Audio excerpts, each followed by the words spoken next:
Welcome to கதை திரட்டு audio books. இந்த வீடியோவில் நம்ம என்ன கதை கேட்க போகிறோம்னா, மல்லிகாவின் மறுமலர்ச்சி சிறுகதை. நம்ம சேனலை இது வரைக்கும் சப்ஸ்கிரைப் பண்ணாதவங்க சப்ஸ்கிரைப் பண்ணுங்க. பக்கத்தில் இருக்கிற பெல் ஐகானை கிளிக் பண்ணி ஆல்ங்கிற ஆப்ஷனை ப்ரெஸ் பண்ணுங்க. ஸோ தட் நம்ம போடுற கதைகளை உடனுக்குடனே நீங்கள் கேட்கலாம். வாங்க கதைக்குள்ளே போகலாம். மல்லிகா தயங்கிக் கொண்டே தன் கணவனை நாடினாள். எல்லா வேலைகளும் முடிந்து விட்டன. கணவன் முன்பக்கத்து ஹாலில் உட்கார்ந்து கொண்டு புத்தகம் ஒன்றை படிப்பதில் முனைந்திருந்தான். அவனை நெருங்கி தான் கேட்க வந்ததை வெளியிட மிகவும் தயங்கினாள் மல்லிகா. வாயி நின்று பேச்சு வர மறுத்தது. ராகவனும் புத்தகத்தில் இருந்த கவனத்தை மாற்றவில்லை. மல்லிகா அவன் அருகில் சென்று தோளின் மீது ஒரு விரலை லேசாக வைத்தாள். ராகவன் அவளை நிமிர்ந்து பார்த்தான். இன்றைக்கு மூன் டாக்கீஸில் புதிய படம் ஆரம்பமாம். சில தோழிகள் கூப்பிடுகிறார்கள்.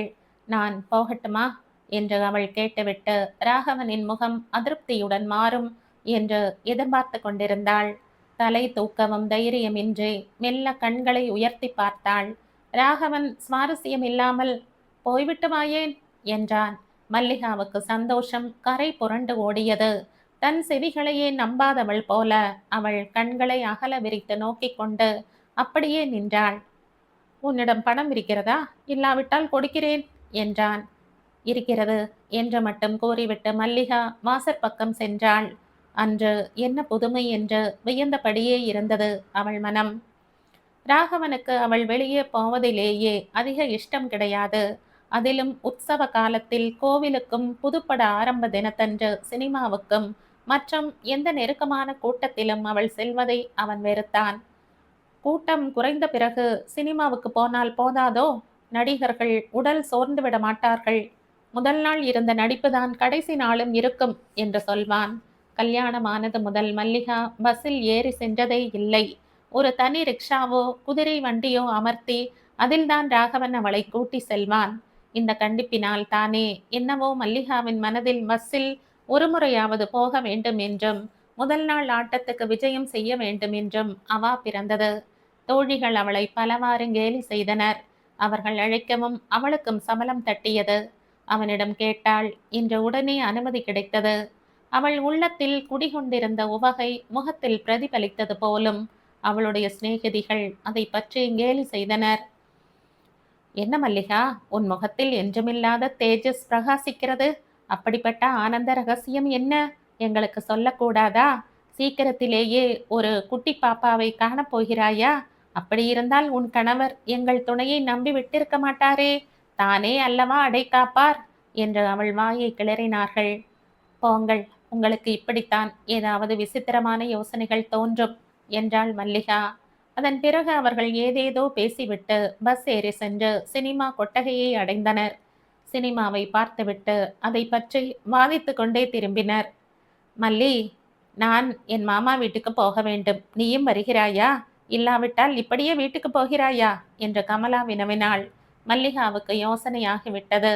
முன்பின் தெரியாதவர்கள் வீட்டுக்கு சென்றால் ராகவனுக்கு பிடிக்காது.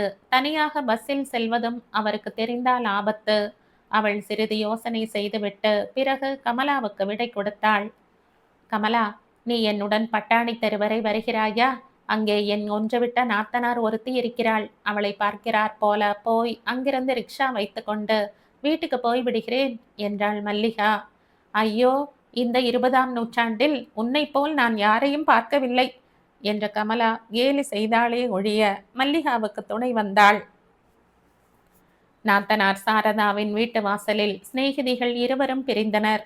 மல்லிகா கதவை தட்டினாள். சாரதா அவளை கண்டதும் மிக்க ஆச்சரியத்துடன் நோக்கினாள். மன்னி, நீ எப்பொழுது வந்தாய் என்று கேட்டாள் சாரதா. தோ கதவை இடித்தேனே என்று பதில் அளித்தாள் மல்லிகா. அதை கேட்கவில்லை. நீ ஊரில் இல்லை என்றல்லவா நான் கேள்விப்பட்டேன். எப்பொழுது வந்தாய் என்று சாரதா கேட்கவும் மல்லிகா விழித்தாள். யார் அப்படி அபூர்வமாக கூறினார்கள்? நான் எங்குமே போகவில்லையே. உங்களை வந்து பார்க்க நாளாகிவிட்டது என்பதற்காக அப்படி சொல்கிறீர்களாக்கும் என்று சலுகையுடன் பேசினாள் மல்லிகா. உள்ளே வா, உன்னிடம் நான் பேச வேண்டும் என்று அழைத்தாள் சாரதா. அப்பொழுது மாடியில் நின்று ஒரு குரல் கேட்டது. மல்லிகா திகைப்புடன் நாத்தனாரை நோக்கினாள். ராகவனின் குரல் ஸ்பஷ்டமாக கேட்கவும் மல்லிகா சாரதாவிடம் வியப்புடன் பேசலானாள். உங்கள் அண்ணா வந்திருக்கிறாரா? நீங்கள் சொல்லவே இல்லையே. நான் துணைக்கு கவலைப்பட வேண்டாம். நல்லதாக போயிற்று. சற்று நேரம் நிம்மதியாக பேசிவிட்டு போகலாம் என்றாள் மல்லிகா. பேஷாக பேசிவிட்டு போ. ஆனால் இத்தனை நாட்களும் நீ ஊரிலேயே இருந்தாய் என்றா சொல்கிறாய் என்று மீண்டும் கேட்டாள் சாரதா. என்னக்கா, நான் உங்களிடம் பொய் சொல்லப் போகிறேனா? அதற்கில்லை என்று இழுத்துவிட்டு மல்லிகாவை பார்த்தாள் சாரதா. என்ன என்று கேட்டாள் மல்லிகா. உனக்கும் அண்ணாவுக்கும் ஒன்றும் மனஸ்தாபம் இல்லையே என்று கேட்டுவிட்டாள் சாரதா. மல்லிகாவுக்கு பீதி மேலிட்டது. அவள் சாரதாவை பார்த்தாள். அண்ணாதான் சொன்னான் நீ ஊருக்கு போயிருப்பதாக. அவன் ஆபீஸுக்கு போவது நின்றது முதல் இங்கேதானே வருகிறான். என்ன, உங்கள் அண்ணா ஆபீஸுக்கு போவதில்லையா? வேலையை விட்டு விட்டாரா? பின்னே தினமும் வேலைக்கு சாப்பிட்டு விட்டு ஒழுங்காக உடை அணிந்து கொண்டு கடிகாரம் போல கிளம்பி விடுகிறாரே. மீண்டும் மாலையில் வீட்டுக்கு சரியான சமயத்தில் திரும்பி வந்து விடுகிறார். என்னை எங்கும் போகக்கூடாது என்று கட்டுப்படுத்திவிட்டு தான் மட்டும். பேஷ், நான் போய் கேட்கிறேன். இங்கே வந்ததும் நல்லதாய் போயிற்று என்று மல்லிகா படபடத்தாள். பொறு மல்லிகா, பொறு. அவசரத்தினால் ஒரு காரியமும் வெற்றி பெறாது. அவன் வேலையை விட்டுவிட்டு உன்னிடம் பொய்யை சொல்லிக்கொண்டு வேறு எங்கும் போய்விடவில்லை. கணவன் ஏதாவது தவறு செய்து விட்டதாகவே இருக்கட்டுமே, அதை சண்டையினால் திருத்திவிட முடியாது என்பதை நினைவில் வைத்துக்கொள். நான் சொல்வதை சொல்லிவிட்டேன், பிறகு உன் பாடு என்றாள் சாரதா. மல்லிகா ஆவேசத்துடன் எழுந்தாள். பிறகு ஏதோ தோன்றி அமைதியானாள். அண்ணாவுக்கு பதவி உயர்வு வந்ததல்லவா என்று ஆரம்பித்தாள் சாரதா. உயர்வா என்று கேட்டாள் மல்லிகா.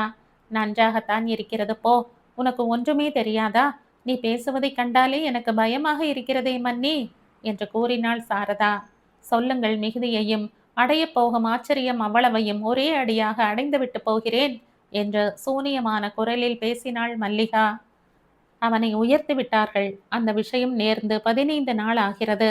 வெளியூருக்கு மாற்றி விடுவார்களாம். அதுவரை 1 மாதம் ரஜா கொடுத்தார்களாம். தினமும் பகலில் இங்கு வருகிறான், மாலை வரை இருக்கிறான், பிறகு போய் விடுகிறான். அதனால் நீ ஊரில் இல்லை என்று நினைத்தேன். அவன் வரத் தொடங்கியது முதல் குழந்தைகளுக்கும் கும்மாளம்தான். இங்கே அவர்கள் அப்பா சொல்வார், மல்லிகாவை பார், எப்படி குடித்தனம் செய்கிறாள்.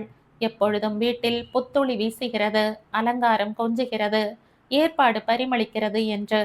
என் குழந்தைகளை வைத்துக்கொண்டு நான் என்ன செய்தாலும் அவர் வீடு வரும்போது யுத்த களமாகத்தான் இருக்கும். இந்த 10 நாட்களாக கீழே வைத்தது வைத்தபடி இருக்கிறது. மாமா போகும் வரை அவர்கள் கீழே இறங்குவதே இல்லை என்றாள் சாரதா. மல்லிகா பதில் சொல்லவே இல்லை. சாரதா அவளை கவலையுடன் நோக்கினாள். மல்லிகா, நீ அவனிடம் சண்டையே போடக்கூடாது. நான் கூறினேன் என்றும் சொல்லக்கூடாது. பிறகு அவன் எங்கள் மீது வைத்திருக்கும் பிரியமும் போய்விடும் என்றாள் சாரதா. நீங்கள் கவலைப்படாதீர்கள் அக்கா. நான் ஒன்றும் கூற மாட்டேன். நான் வீட்டுக்கு போகிறேன். ஒரு ரிக்ஷா அமர்த்தி கொடுங்கள் என்றாள் மல்லிகா நிதானமாக. சாரதா உடனே எழுந்து சில அறைகளை பூட்டிக் கொண்டு மாடிப்படியில் ஏறினாள். உங்கள் அண்ணாவுக்கு நான் வந்தது தெரிய வேண்டாம் என்றாள் மல்லிகா. சாரதா மாடி ஏறுவதை பார்த்து சரி என்ற கண்களால் சைகை காட்டிவிட்டு மாடி ஏறிய சாரதா மீண்டும் இறங்கி வந்து மல்லிகாவை அழைத்தாள். நீ மெதுவாக ஏறி வந்து இந்த ஜன்னல் இடுக்கில் பாரேன் என்று காட்டினாள் சாரதா பெருமையுடன். மல்லிகா வந்து எட்டி பார்த்தாள். குழந்தைகளுடன் அவன் உற்சாகமாக விளையாடி கொண்டிருந்ததை பார்த்தாள். முகத்தை வேறு பக்கம் திருப்பிக் கொண்டாள் மல்லிகா. சாரதா பரிவுடன் அவள் முதுகில் கையை போட்டாள். மன்னி, வருத்தப்படாதே. கடவுள் கொடுப்பார். கல்யாணமாகி அப்படி என்ன ஆகிவிட்டது என்றாள். மல்லிகாவின் முகம் சுளித்தது. என்னை வண்டி ஏற்றி விடுங்கள் என்றாள். சாரதா அண்ணனிடம் ஏதோ சொல்லிவிட்டு வந்து வாசலை வெளிப்பக்கம் பூட்டிக் கொண்டு மல்லிகாவுடன் கிளம்பினாள்.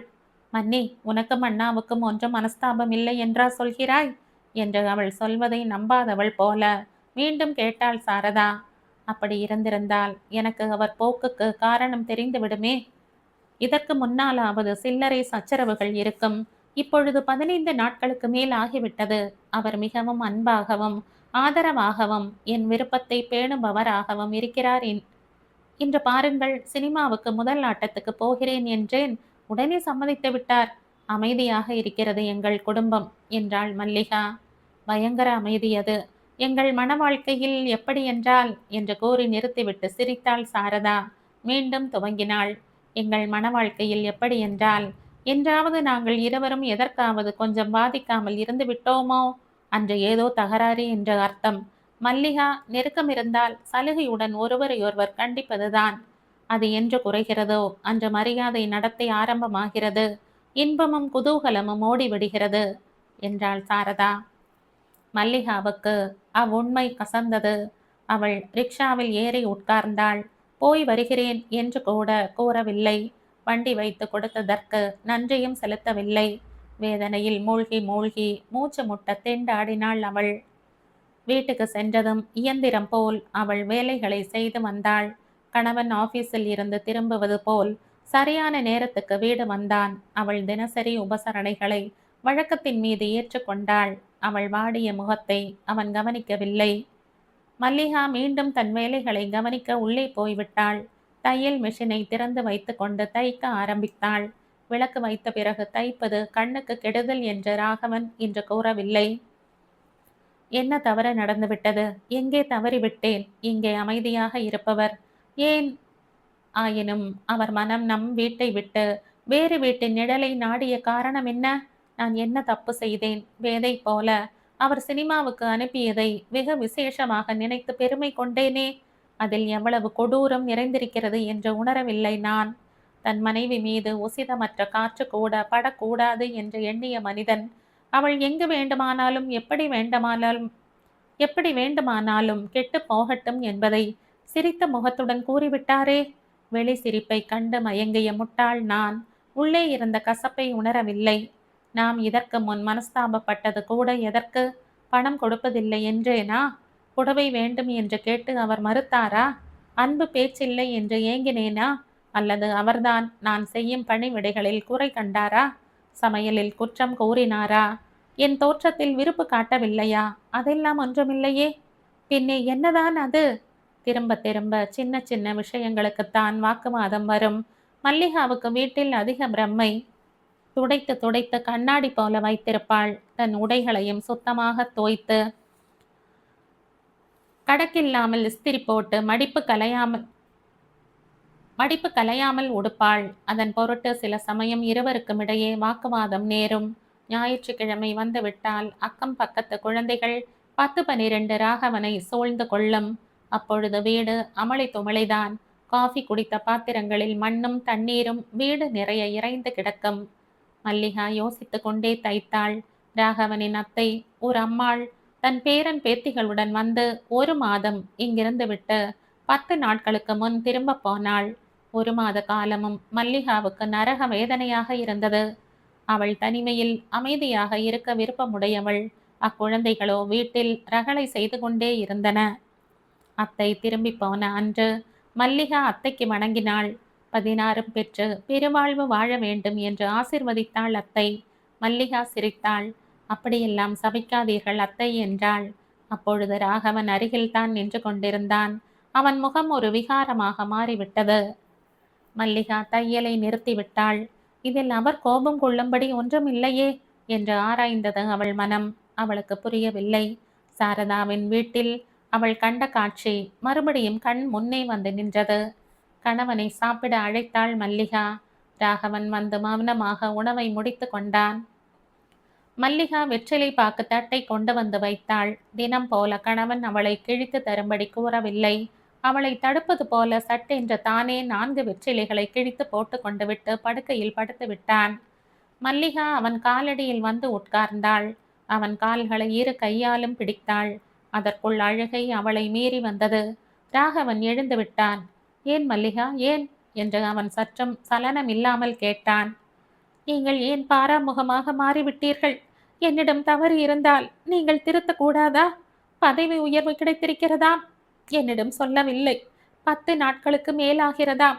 நீங்கள் ஆபீஸுக்கு போய் என்னிடம் பொய் வேஷம் போட காரணம் என்ன? நான் உங்கள் அன்புக்கும் அந்தரங்கத்துக்கும் தகுதியற்றவளாகி விட்டேனா? ஒரு தவறும் நான் செய்ததாக தெரியவில்லையே என்று கூறி விக்கி விக்கி அழுதாள் மல்லிகா. ராகவன் அவள் கைகளில் நின்று தன் கால்களை இழுத்து கொண்டான். சுவரை பார்த்து பேசினான். அது போதாதா ஒரு மனிதனுக்கு? உன்னுடைய அலங்கார வீட்டில் அலங்கார புருஷன் வேண்டும் என்று நீ சிங்கார கனவு காண்கிறாய். எனக்கு என்னுடையது என்று ஒரு வீடு வேண்டும். அதில் குழந்தை குட்டிகளுடன் சுதந்திரமாக வாழ வேண்டும் என்று தோன்றுகிறது.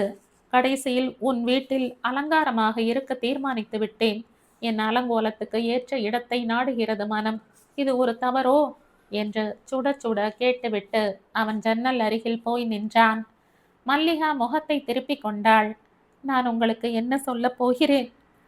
லட்சிய இல்லாளுக்கு வேண்டிய பொறுமையும் பிறர் சௌகரியத்தையும் கவனித்து அறிந்து செய்யும் திறமையும் இல்லாதவளாகிவிட்டேன். என்னை விட்டு எங்கோ போகிறீர்கள், என்னிடம் உண்மையை ஒளித்து பேசுகிறீர்கள் என்று அறிந்ததும் உங்கள் அன்பை நான் மீண்டும் பெறுவேனோ என்னவோ. ஒன்று மட்டும் கூறிவிடுகிறேன். என்னிடம் நேரடியாக கூறியிருந்தால் நான் திருந்தி இருக்க மாட்டேனா? அதுதான் வருத்தமாக இருக்கிறது என்று துயரத்துடன் கூறினாள் மல்லிகா. கட்டாயம் திருந்தி இருக்க மாட்டாய். எத்தனை நாட்கள் நாம் அதற்காக மனஸ்தாபப்பட்டு சண்டையிட்டதில்லை? அப்பொழுது அது விபரீதமாக தோன்றவில்லை. இன்று நான் உன்னை விட்டு போய்விடுவேனோ என்றதும் உடனே புத்தி வந்துவிட்டது என்றான் ராகவன்.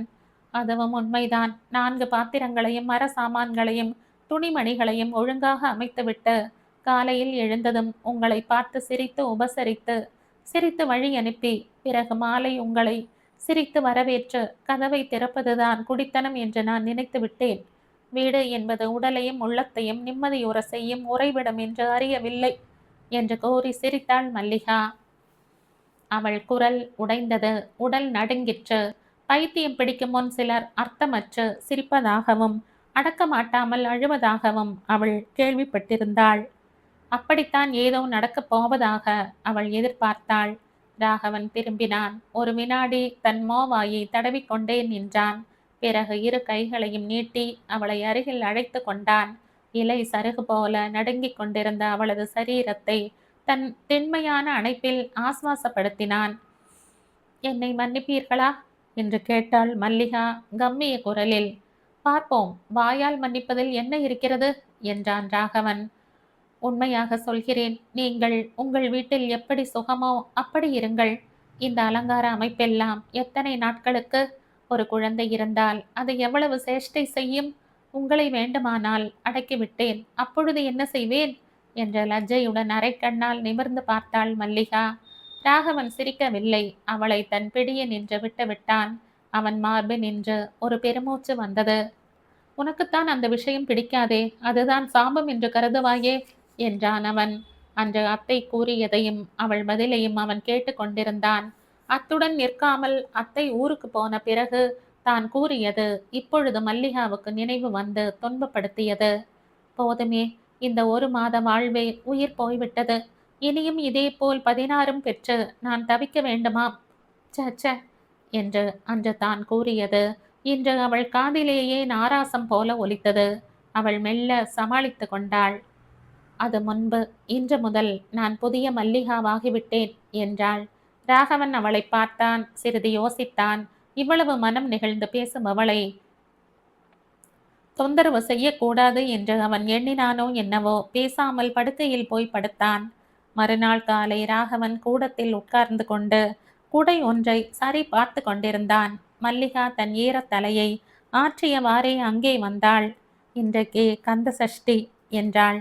கோவிலில் வேல் வாங்குகிற உற்சவமோ அல்லது சூரசம்ஹாரமோ போய் பார்க்க வேண்டுமாக்கும்? போய்விட்டு வாயேன். மல்லிகாவுக்கு சிறிது ஏமாற்றம்தான். ஆயினும் சிரித்து சமாளித்தாள். நான் விரதம் இருக்கப் போகிறேன் என்றாள். எதற்கோ என்று கேட்டான் ராகவன் அவள் முகத்தை ஆராய்ந்தபடி. எதற்கோ இன்னும் சில மாதமானால் தெரியும் என்று பதில் அளித்தாள் மல்லிகா. இருவரும் தெளிவுடன் சிரித்தனர். சுமங்கலி பிரார்த்தனை ஒன்று செய்து சாரதா அக்காவுக்கு ஒரு பட்டுப்புடவை வாங்கி தர வேண்டும் என்றாள் மல்லிகா. அவள் என்ன உயர்த்தி என்றான். இதே ஊரில் இருக்கிறாள், வீட்டில் பிறந்த பெண். எனக்கு அவளை மிகவும் பிடிக்கும் என்றாள் மல்லிகா. அப்படியே செய்வோம், எனக்கும் அவளை மிகவும் பிடிக்கும் என்று பதில் உரைத்தான் ராகவன். தன் வாழ்வை துலங்க வைத்த சாரதாவை மல்லிகா தெய்வமென போற்றினாள். கல்கி இதழில் 1953ஆம் ஆண்டு வெளிவந்த சிறுகதை இது. இந்த கதை உங்களுக்கு பிடிச்சிருந்தா லைக் பண்ணுங்க, ஷேர் பண்ணுங்க, சப்ஸ்கிரைப் பண்ணுங்க. மற்றும் ஒரு இன்ட்ரெஸ்டிங்கான கதையோட அடுத்த வீடியோவில் சந்திப்போம். பாய். தேங்க்யூ.